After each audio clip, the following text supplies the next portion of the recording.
Good morning, everybody. Welcome back to the channel. Well, you're all probably pretty curious as to the title of today's show. Lahaina and the parable of the fig tree. Remember that banyan tree that everybody was talking about? This one that burned up in the Lahaina fire? Well, they're saying that it is sprouted. And so the idea popped in my head, what is a banyan tree? A banyan tree is a fig tree. Now, I couldn't believe this because there were all these other biblical references to the Lahaina fire, wasn't there? As well as Burning Man and the Exodus. Well, now we have a definitive tie to the fire and what it could represent. This is the banyan tree. And this is the parable of the fig spoken about in the Bible. We're going to break all this down today, as well as elite ritual disclosure about the 1939 World's Fair. But we're going to start with this banyan tree in Lahaina first. Another ritual. This time, the sign of the fig, the rebuilding of Maui out of the ashes. Let's read the parable of the fig tree first, and then we're going to compare it to the story of the sprouting fig tree in Lahaina. Let me check in with you guys, and we'll go ahead and get started on this. Good morning, everyone. Welcome back to the channel.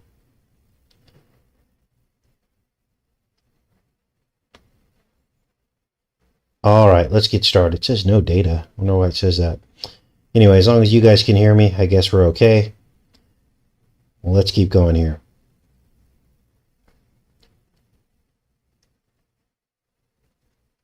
I tell you nay, but except ye repent, ye shall all likewise perish.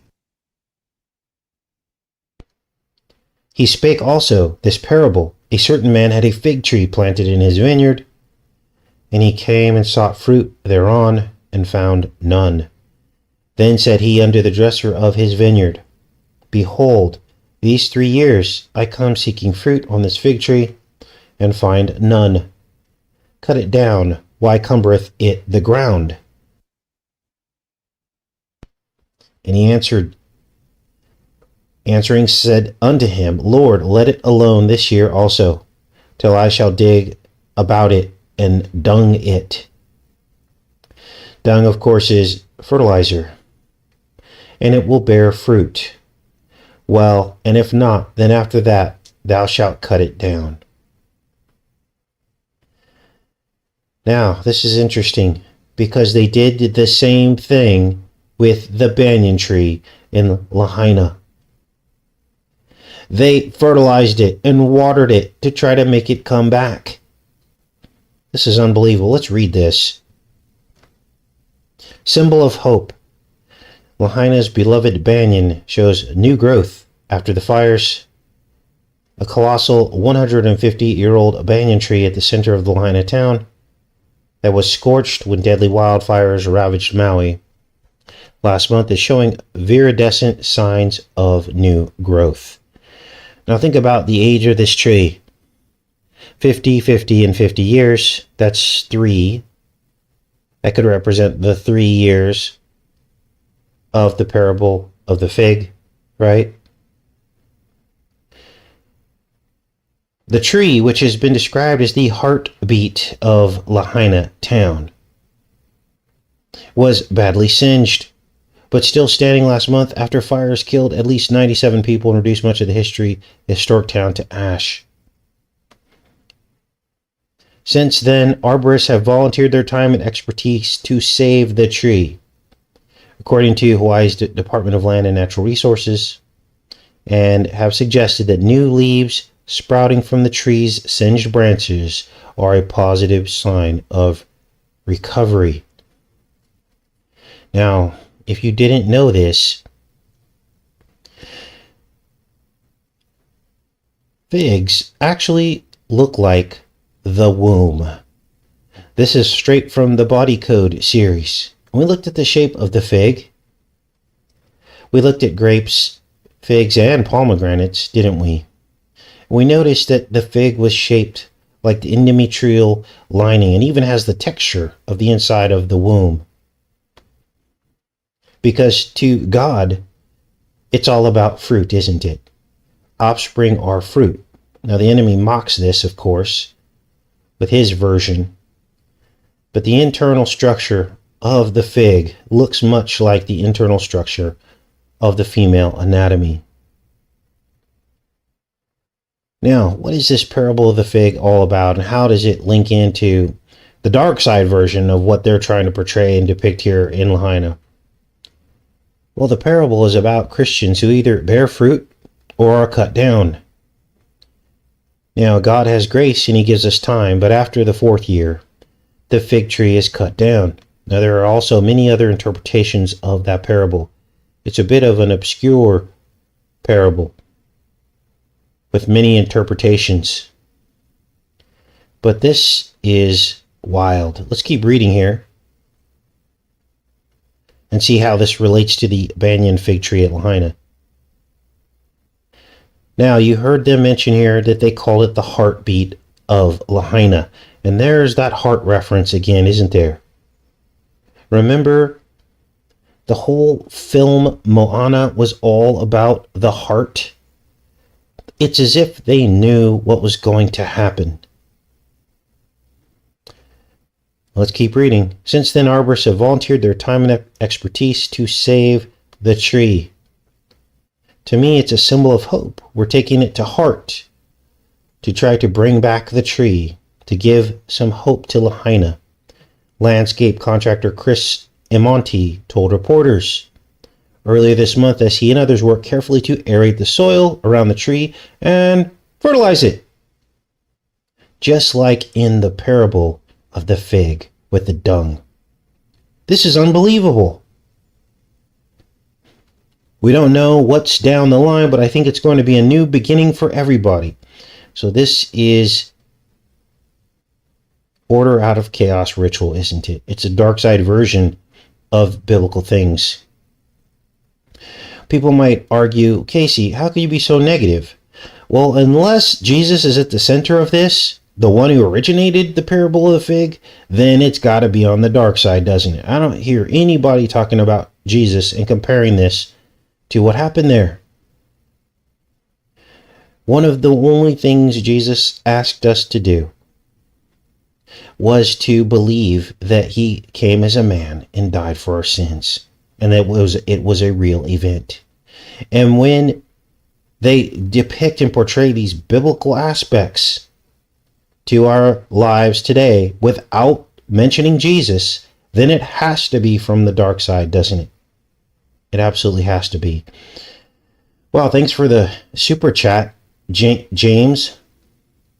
Absolutely. Thank you so much for that. Let's keep going here, you guys, because there's probably more to this. Now, I have not read through this article yet. I'm kind of reading it together with you to see the comparisons. Emoti and other volunteers have doused the tree roots with thousands of gallons of water and are taking root samples to measure the tree's health.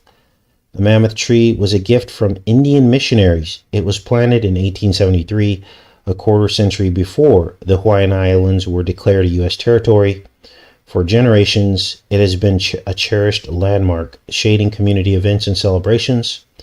Before the fires, the town had celebrated the Banyan's 150th birthday with cake. Now much of the town has been razed by the fire, and thousands of displaced residents have been staying at hotels, vacation rentals. Rental assistance will be offered for 18 months, and the road to rebuilding the town will probably be long. Look at the size of this fig tree. Last week, the Energy Secretary Jennifer Granholm toured the wreckage in Lahaina, where teams are still searching for missing persons. Lahaina's banyan tree represents the deep roots of this community. Even in the face of unspeakable heartache, its limbs reach outward and upward. She wrote on social media, honored to bear witness as the people of Maui rebuild, recover, and reach outward and upward themselves. So, what is this really about? Well, the enemy knows that biblical concepts are powerful. But the enemy does not want to give any credit to Jesus and God and the Bible. He wishes to basically refashion or reshape the Bible in his image. So he's going to use these biblical themes and just X out the most important part of the biblical theme, and that is God and the Son of God. Why else would they do something like this? Right? Now, I believe that this tree sprouting has to be about being reborn. Maui being reborn into a different type of Maui. And maybe even Maui will represent the new world and what they want our world to look like.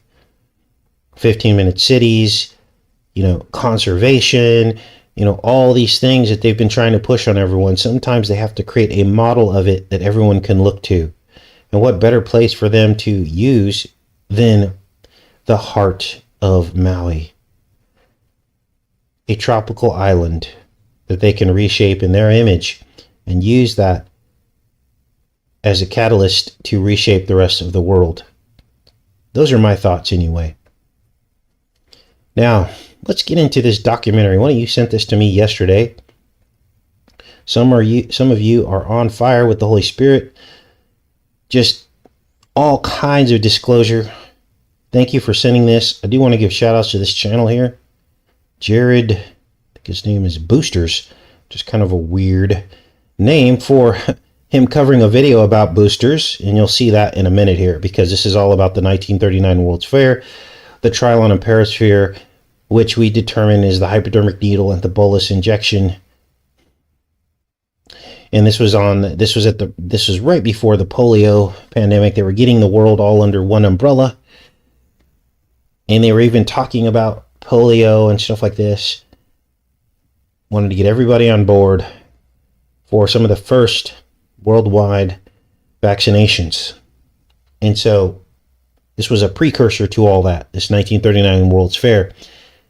And it was deep into the occult. In fact, this entire World's Fair was originated into the occult, from the occult. I'm going to show you that here in this guy's own words, who got a copy of the actual, I don't know what they call it, the official book of the World's Fair. He got a copy of it and read all this out of the book.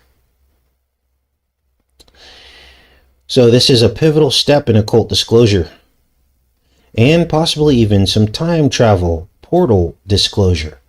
Now, why do I say that? Well, this 1939's World's Fair mirrors our current reality. How so? Well, of course, out of this World Fair came Corona. This is actually in Corona Park.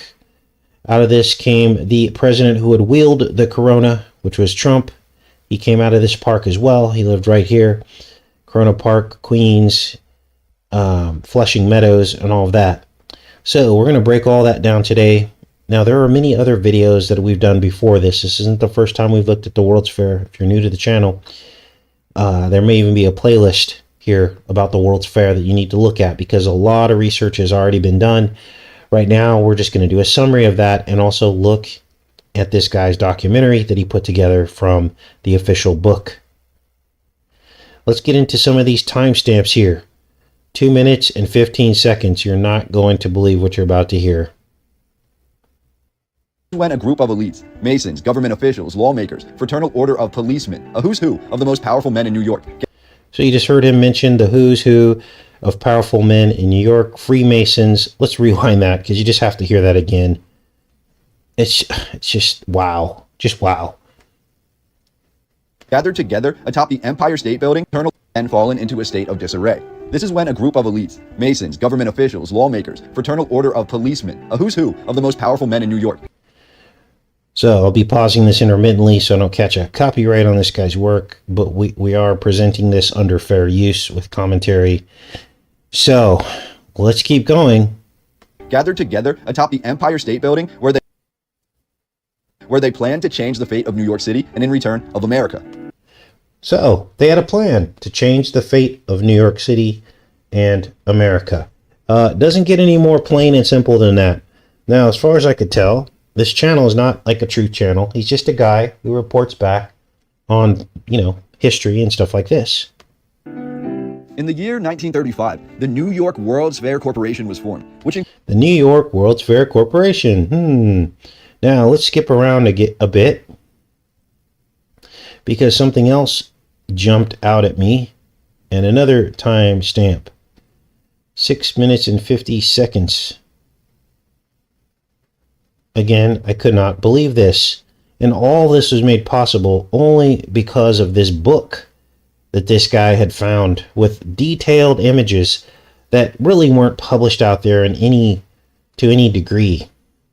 But I looked at the layout. Here's the Trilon and Perisphere in the middle. Here's the needle and the bolus. You could also look at this as the phallic and the womb, but all of it's one and the same, because this is what they want to do. They want to change. Okay, think of it this way. The needle is the serpent's male part. Okay? And it's always been about the serpent attacking the woman, hasn't it? Since the beginning of the Bible. I shall create enmity between you and the serpent, the woman and the serpent. The serpent will bruise you in the heel. You will bruise him in the head. So it's always been about that. This is why it's pointed. This is why it's metallic and hollow, like a hypodermic needle. And this is the only way that the serpent can change the woman. Okay? It's all about the two seed lines. So this is the layout. And look at this. I was like, I've seen that before. What is this? What is this layout here? What are you looking at? This whole plan right here. And then let's go into the chat, see what you guys think. Because I don't want to make this show all about what I think I see. Let's see who gets it. Thanks, Rebecca, for the gift of membership. What is that?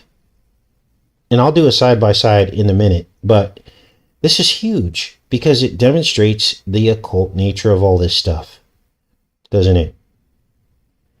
All right. Marcy says it's an owl, and it could be an owl. There aren't really any wrong answers here, so don't ever be afraid. There you go. James got it.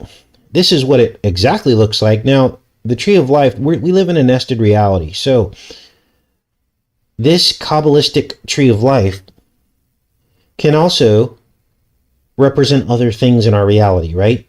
It's not just the tree, the Kabbalistic tree. It represents other things. For instance, this tree might even represent the tree of good and evil, or the evil part of the tree. But look at this. It's dead on.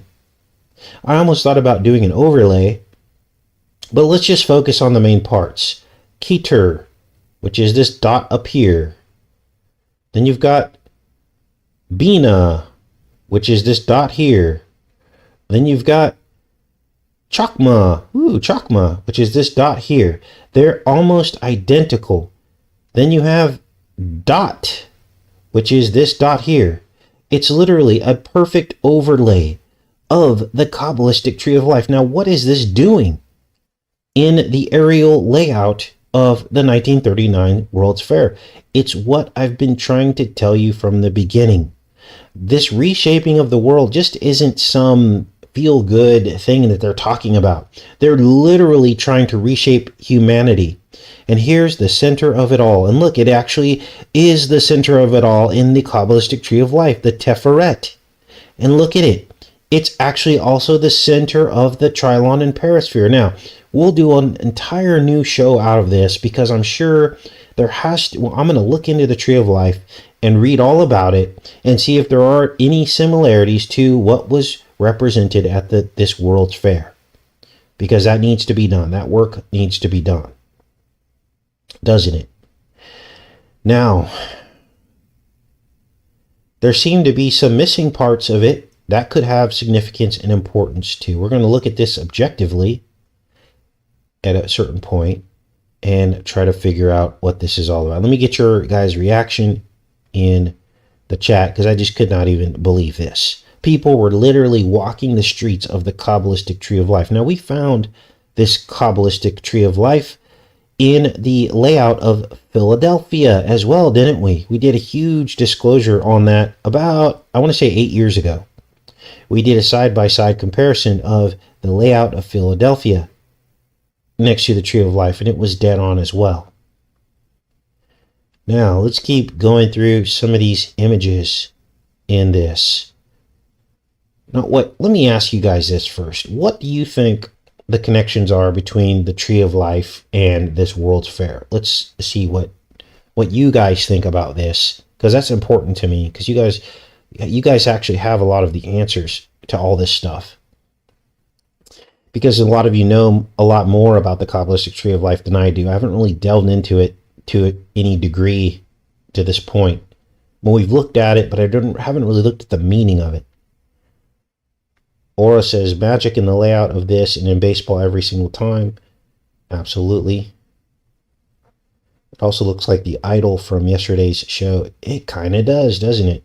Speaking of yesterday's show, I forgot to mention that that entire cartoon episode from the Casablancas, what was it called? Casa Grandes, was all about switching Tlaloc. There were multiple versions of Tlaloc in that cartoon.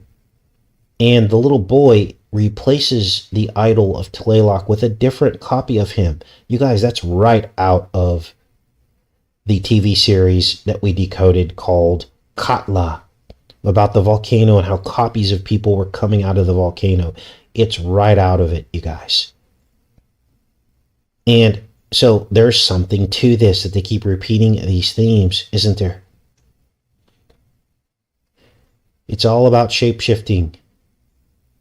Now, on tomorrow's show, you're not even going to believe what I'm going to show you.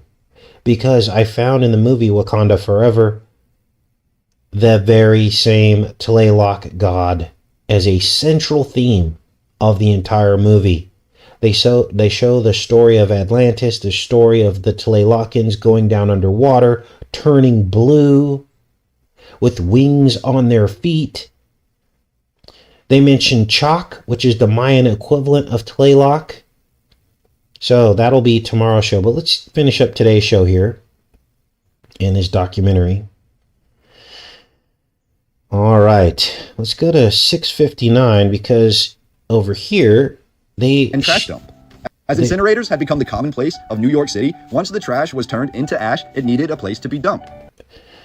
As they're talking about the giant ash heap.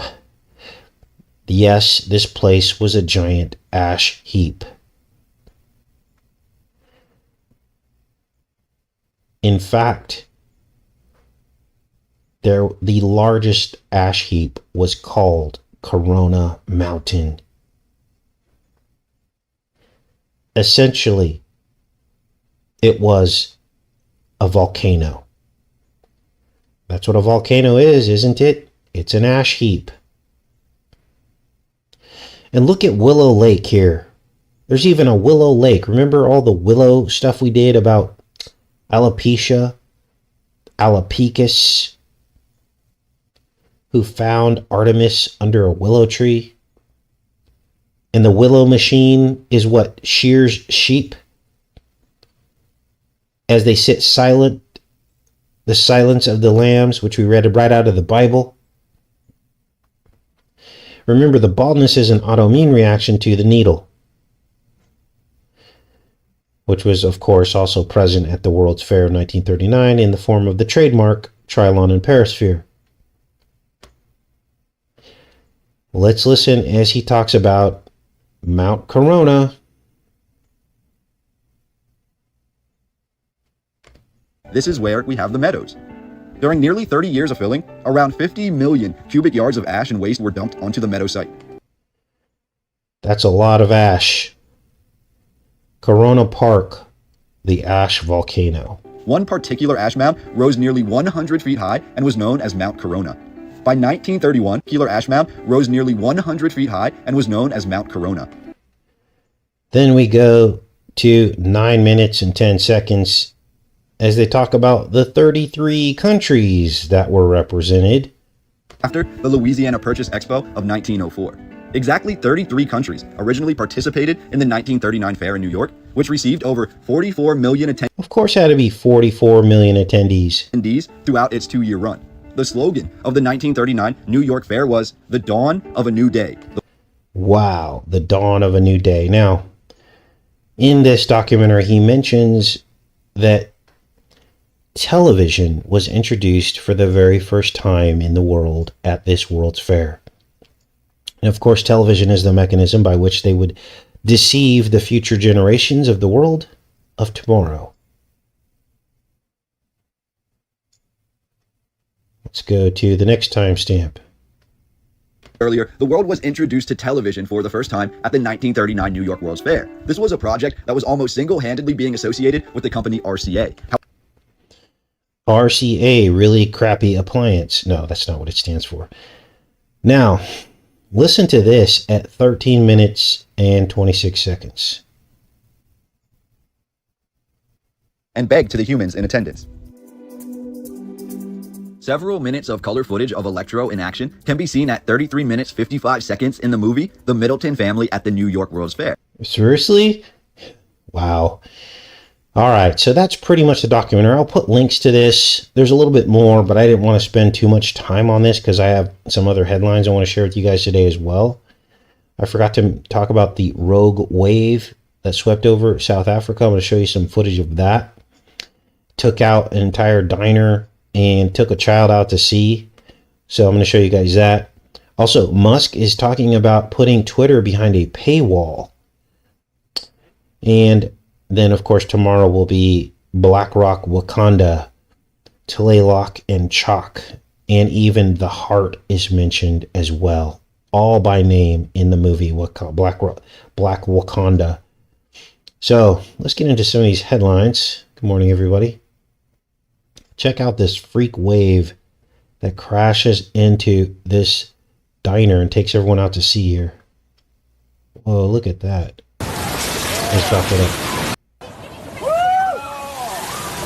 They're like, woo! Oh boy, can you imagine the horror? Let's read about this. Wow, several people were injured as a child was reportedly swept out to sea after a large wave crashed into a restaurant along the South African coast on Sunday. Freak wave.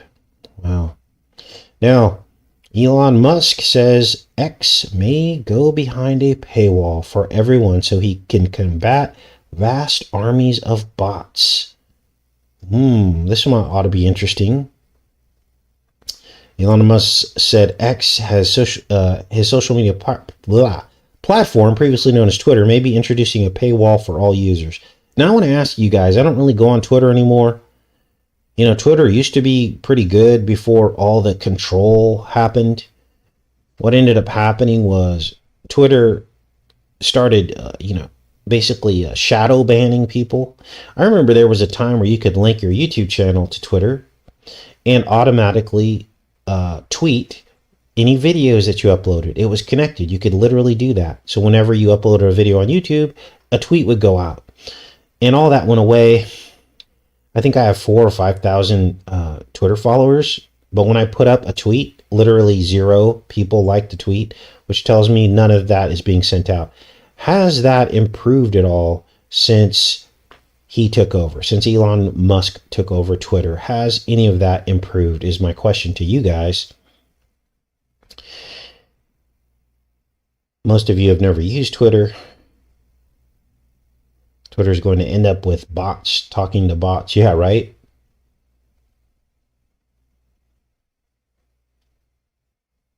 Have you guys experienced any improvement in Twitter since he took over? I wanted to give it some time before I, assess the situation. Most of you don't use it anymore. Essentially, social media has become a popularity contest. Twitter and all that stuff, it's basically for celebrities now. Normal people like you and I, we don't exist on their platform, right? Most people say, no, it has not improved. So there you go. If it hasn't improved, then who is Elon Musk? He's claiming that, he's going to be the guy to change everything, and literally has changed nothing. Most of you don't use it. Okay, so most of you are not on Twitter. Thanks for the feedback there. All right, well, that's what he's doing. That's what he's up to. Now, for tomorrow, this is the script of Wakanda forever. And in here they mention Tlaylock.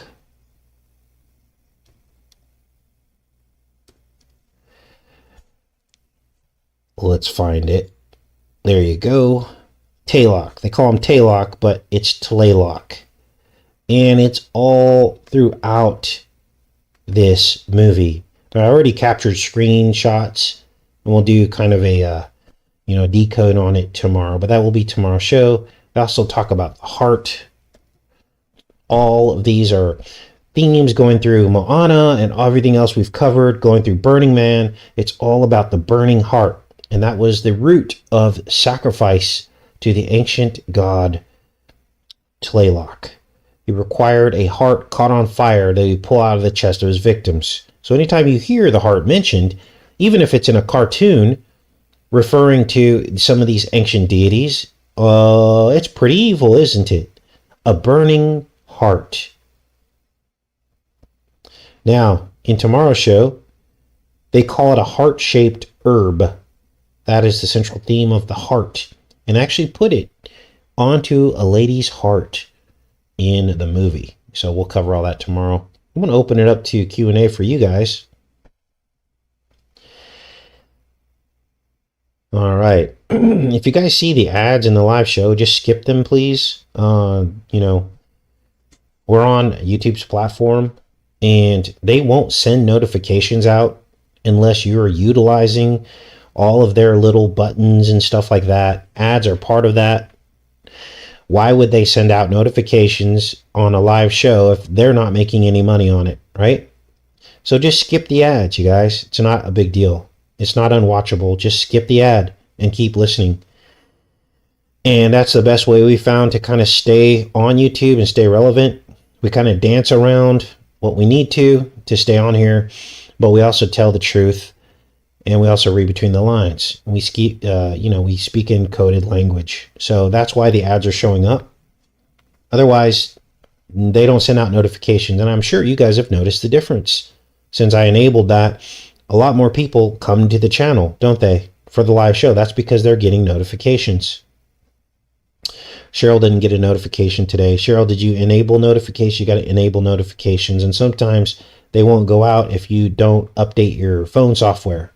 That happens as well, especially if it's iPhone. I can't remember which one you have, but yeah, just skip the ads. It keeps us on YouTube, and it gets us unlocked. We unlock more of the algorithms that normally suppress most channels. And we got to try something, you guys, because the channel isn't growing, or we're not reaching new people. It's like a revolving door. So this information is far too important just to get shut down, because we're not, following YouTube's rules or whatever. All right, you guys. Well, I love each and every one of you. And for those of you that it's just much too complicated, you can also go on to ODYSEE. Everything's ad-free there. It's an exact copy of this daily show. It uploads about 30 minutes after this show. So if you tune in late and you don't want to deal with ads, just pop over to ODYSEE. Links in every description of every video, and every single show is there copied.